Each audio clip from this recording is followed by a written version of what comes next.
জানি বেশ কয়েকদিন ধরে জানি আমি এটাই বলতে চাই যে প্রত্যেক 18 বছর বয়স হয়ে গেলে ভারতীয় নাগরিকের ভোটাধিকার আছে সংবিধানে। তো আমরা ভারতবর্ষে বাস করছি, আমরা ইন্ডিয়ান সিটিজেন। তো কি এমন হলো যে ভারতীয় নয় বলে মানে চারিদিকে উঠে বেড়াচ্ছে। আমি বলি যে আমি 1986 সাল থেকে ভোটের কাজ বিভিন্নভাবে করে আসছি। যে ইলেকট্রাল রেজিস্ট্রেশন অফিসার যারা ভোটার লিস্টটা বানায় ফাইনালি এটা করেছি। মানে আমাকে ভিডিও হিসাবে 3টে ব্লকে দেওয়া হয়েছিল, তারপরে ছিলাম 3 জায়গায় রেডিও ছিলাম। সেখানে আমাদের অন্যান্য কাজের সময় ভোটের কাজ আছে, নর্মালি ভোটের কাজ করতে হতো। কোনো বিক্ষোভ কোনোদিন এরকমভাবে হয়নি বা কোনো অরাজকতা এইভাবে হয়নি। ভোটার লিস্ট সংশোধন করতে হয়েছিল প্রত্যেকবার, আমাদের সমাজের রেজিস্ট্রেশন বা ইন্টেন্সিভ রেজিস্ট্রেশন হতে করতে হয়েছিল।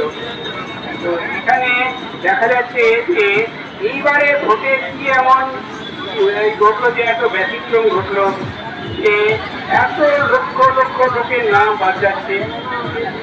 আর ভোটার ক্ষেত্রে বলা আছে যে যদি কারো নাম বাদ দিতে হয় তাহলে তাকে প্রপারলি নোটিশ দিতে হবে, তার হিয়ারিং নিতে হবে। আমরা এটা এবারও আশা করেছিলাম। আমি নিজের ক্ষেত্রে বলছি যে আমি কোনো নোটিশ পাইনি, আমার নাম আন্ডার অ্যাডজুডিকেশনে চলে আসলো। তারপরে কালকে রাত্রে পরশু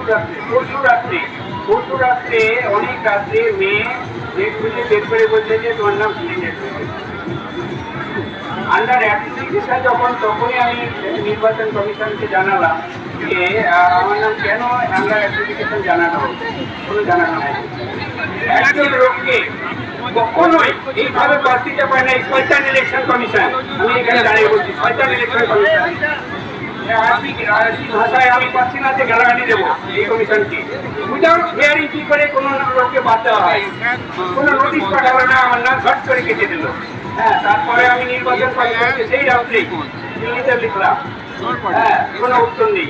এখানে অবজারভারকে লিখলাম, অবজারভারের দায়িত্ব কি রাখার যে কোনো আসল ভোটার যাতে বাদ না পারে। আমি লিখলাম, কোনো উত্তর আসেনি। আমি শুধু নির্বাচন কমিশনে এই জিনিসটা দেখছি। আমি এর আগে একবার বলে নিই যে সেন্ট্রাল অবজারভার হিসাবে কিন্তু আমি রাজস্থানে বসেছিলাম ইলেকশন কমিশনের আন্ডারে। সেটা 2014 সালে পার্লামেন্ট ইলেকশনে চিত্তরগড় একটা বিখ্যাত জায়গা আছে, সেখানে দেখেছি। আমি এটা উল্লেখ করেও লিখলাম নির্বাচন কমিশনকে যে আমি আপনাদের হয়ে পিআরওর কাজ করেছি, রিটার্নিং অফিসারের কাজ করেছি, অবজারভার হয়ে সেন্ট্রাল অবজারভার হয়ে কাজ করেছি। আমার নাম এইভাবে without hearing, without giving any notice কি করে বাদ দেওয়া হয়? কোনো উত্তর নেই, কেউ উত্তর দিবে বলেও মনে হয় না। একটা বিশেষভাবে অরাজকতা চলছে, চারিদিকে অরাজকতা, চারিদিকে কি কানে যাচ্ছে না? এ কতদিন চলবে অরাজকতায়? আমাদের এইভাবে হলে হবে না, আমাদের লিগাল ফাইট তো আছেই। তাছাড়া আরো আন্দোলনকে জোরদার করতে হবে। আমাদের ব্যাপক জন আন্দোলন গড়ে তুলে একদম অবরোধ করতে হবে চারিদিক, নাহলে কিছুতেই কাজ হবে না। এই সহজ আন্দোলনের কাজ কর্ণপাত করবে না। আর আমি বলছি এখানে যে লিগাল দিকটা যেটা যাদের নাম বাদ গিয়েছে তাদেরকে লড়তে হবে কি বলে অ্যাফিলিয়েটে। তো একটা লিগাল সেল আপনারা এখানে করেন, আমিও আছি।